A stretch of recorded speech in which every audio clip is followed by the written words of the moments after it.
पिला हो कि बड़ समस्त को आलू चिप्स भल लगे। जदि आम मार्केट आलू चिप्स पैकेट किणुचे तो दाम को देखला बेलू क्वांटिटी बहुत कम थाए। आम जदि घरे प्रस्तुत करने ताहले सस्तार ढेर सारा बनई पारिबा। वर्तमान तो आलू सस्ता अच्छी नुआ आलू मिल जाउछि कम दाम रे, खरा भी भल हेउछि। तो यही समय रे चलतु प्रस्तुत करी रखिनेबा आलू चिप्स। ता सहित टेस्टी और फ्लेवरफुल मसला प्रस्तुत करिवार भी मु आगको आपण मानकु देखैबी। मो सहित जोड़ी हुई वीडियो रे रही थांतु। तो चलतु प्रस्तुत आरंभ करवा। प्रथम चलतु प्रस्तुत करवा आलू चिप्स। से आम आलू नेबा, अल्प किछि लूण हलदी दरकार। तो प्रथम चलतु आम आलूर एमती चोपा चांछि नेबा। चोपा चांछि नहीं पानी रे देदेबा। एहीपरि सब आलू गुड़िक चोपा चांछि पानी रे एमती देदेबा। वर्तमान तो आमर सब आलू चोपा चंचा होई पानी रे दिया होई गला। वर्तमान आउ गोटे पात्र रे पानी नेबा। पानी नहीं एमती गोटे ग्रेटर नेबा। सेथिरे एमती चिप्स करिवार गोटे ब्लेड थाए। आमे सेथिरे आलू को पतला पतला करिवा। एमती भल भाबरे टिके धोई नेबा। धोई नहीं ता ऊपर एमती टिके घसी नेले एमती पतला पतला होई चिप्स कटिंग होई जाए। ये देखंतु मार्केट रो लेस परी देखा जाउछि ना। एमती सब गुड़िक पतला पतला करी पानी रे ही देबा, नचेत सी कला पड़ जिवो। ये वर्तमान आमर सब आलू गुड़िक पतला पतला करी कटिंग करा होई गला। वर्तमान ताको गोटे जाली रे दे देबा एमती पानी रु छानी। वर्तमान जिबा आमर गैस ऑन करी गोटे पात्र रे पानी देई बसेइबा। ढांकुणी दे देबा, से गरम हेबा को पानी छाड़ीबा। वर्तमान तो पानी गरम होइलानी। सेथिरे आवश्यक अनुसार लूण हलदी देदेबा। वर्तमान देदेबा आमर पतला पतला कटिंग कर रखिथिबा आलू।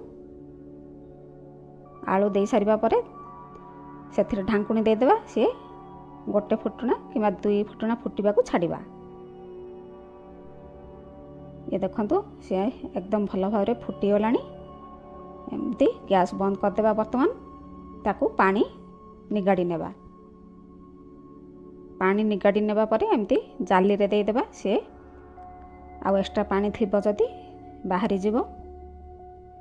वर्तमान ताकू एमती गोटे जरी ऊपर हो, नचेत अखा एमती जरी अखा थिले ता ऊपर दे सुखै नेबा। आपण जेउथरे सुखैबा को सुविधा सेथिरे देई परिबे। ताकू खरा रे एमती दे गोटी गोटी करी नेबा।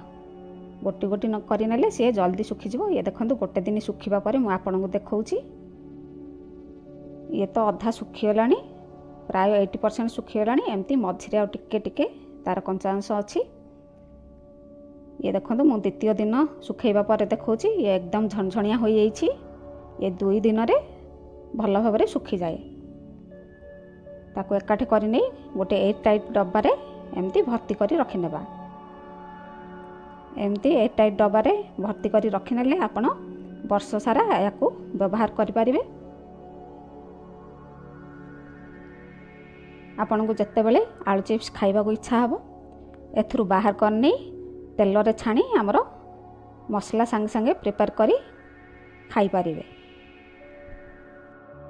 वर्तमान चलतु प्रस्तुत करवा टेस्टी और फ्लेवरफुल मसला आलू चिप्स रे देबा पई। सेथिमे मु एठी टमाटो पाउडर, पुदीना पाउडर, पियाज पाउडर नैछि। एही पाउडर केमती प्रस्तुत करा जाए मोर या पूर्व वीडियो रे जाइछि, आपण माने चाहिए जाई देखि परिबे। तो प्रथमे चलतु आमे टमाटो मसलाटी प्रस्तुत करनेबा। सेथिमे मु एठी टमाटो पाउडर नैछि। टमाटो फ्लेवर बहुत चटपटा लगे। आ लंका गुंड दरकार, ब्लैक सॉल्ट किछि दरकार, किछि चीनी पाउडर दरकार। तो वर्तमान गोटे पात्र रे हमर टमाटो पाउडर दे देबा, लंका गुंड दे देबा। वर्तमान दे देबा हमर चीनी पाउडर। वर्तमान दे देबा हमर ब्लैक सॉल्ट। एति दे सारिबा परे ताऊ भल भाबरे मिसै नेबा। वर्तमान प्रस्तुत हैला हमर चटपटा टमाटो मसला। वर्तमान जीवा हमर पुदीना मसला प्रस्तुत पई। सेथि पई मु पुदीना पाउडर नैछि, आमचूर पाउडर दरकार, लंका गुंड दरकार, हमर रेगुलर सॉल्ट दरकार, ब्लैक सॉल्ट दरकार, किछि जीरा पाउडर दरकार। तो वर्तमान गोटे पात्र रे पुदीना पाउडर दे देबा। वर्तमान दे देबा हमर आमचूर पाउडर। वर्तमान दे देबा हमर ब्लैक सॉल्ट। वर्तमान रेगुलर सॉल्ट दे देबा। जीरा पाउडर दे देबा। ବର୍ତ୍ତମାନ ଲଙ୍କା ଗୁଣ୍ଡ ଦେଇଦେବା। ଏତିକି ଦେଇ ତାକୁ ଭଲ ଭାବରେ ମିଶାଇ ନେବା। ବର୍ତ୍ତମାନ ପ୍ରସ୍ତୁତ ହୋଇଗଲା ଆମର ପୁଦିନା ପାଉଡ଼ର ମସଲା। ବର୍ତ୍ତମାନ ଯିବା ଆମର ଅନିଅନ୍ ମସଲା ବା ପିଆଜ ଫ୍ଲେଭରର ମସଲା ପ୍ରସ୍ତୁତ କରିବା। ସେଥିପାଇଁ ମୁଁ ପିଆଜ ପାଉଡ଼ର ଏଠି ନେଇଛି, କିଛି ଗୋଲମରିଚ ଗୁଣ୍ଡ, କ୍ରିମି ଫ୍ଲେଭର ପାଇଁ ଟିକେ ଅମୁଲ ନେଇଛି, ଆମର କିଛି ମ୍ୟାଗି ମସଲା ଦରକାର, ଆମର ରେଗୁଲାର ସଲ୍ଟ ଦରକାର, ବ୍ଲାକ୍ ସଲ୍ଟ ଦରକାର, ଆମଚୁର ପାଉଡ଼ର ଦରକାର, ଆମର କିଛି ଚିନି ପାଉଡ଼ର ଦରକାର। ବର୍ତ୍ତମାନ ଗୋଟିଏ ପାତ୍ରରେ ଆମର ପିଆଜ ପାଉଡ଼ର ଦେଇଦେବା। ବର୍ତ୍ତମାନ ଦେଇଦେବା ବ୍ଲାକ୍ ସଲ୍ଟ। ବର୍ତ୍ତମାନ ଆମର ଗୋଲମରିଚ ଗୁଣ୍ଡ ଦେଇଦେବା। ବର୍ତ୍ତମାନ ଟିକେ କ୍ରିମି ଫ୍ଲେଭର ପାଇଁ ଦେଇଦେବା କ୍ଷୀର ଗୁଣ୍ଡ। ବର୍ତ୍ତମାନ ଦେଇଦେବା ଆମର ମ୍ୟାଗି ମସଲା। ବର୍ତ୍ତମାନ ଏତିକି ମିଶାଇ ନେବା। ବର୍ତ୍ତମାନ ଦେଇଦେବା ଆମର ଅଳ୍ପ ଚିନି ପାଉଡ଼ର। ବର୍ତ୍ତମାନ ଦେଇଦେବା ଆମର ଆମଚୁର ପାଉଡ଼ର।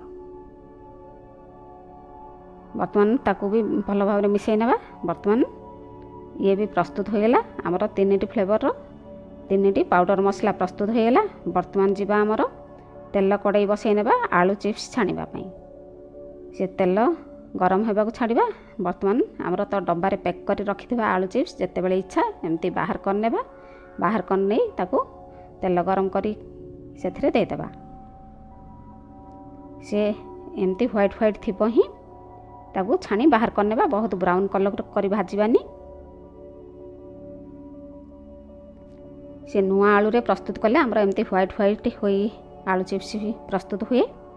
ଏହି ନୂଆ ଆଳୁ ମିଳିବା ସମୟରେ ହିଁ ଏମିତି ଆମେ ଆଳୁ ଚିପ୍ସ କରି ରଖିନେବା। ବର୍ତ୍ତମାନ ତ ଆଳୁ ଚିପ୍ସ ଛଣା ହୋଇଗଲା। ବର୍ତ୍ତମାନ ଦେବା ଆମର ଚଟପଟା ଟମାଟୋ ଫ୍ଲେଭରର ମସଲା। ଟମାଟୋ ଫ୍ଲେଭର ମସଲା ଦେଇ ତାକୁ ଭଲ ଭାବରେ ମିଶାଇ ନେବା।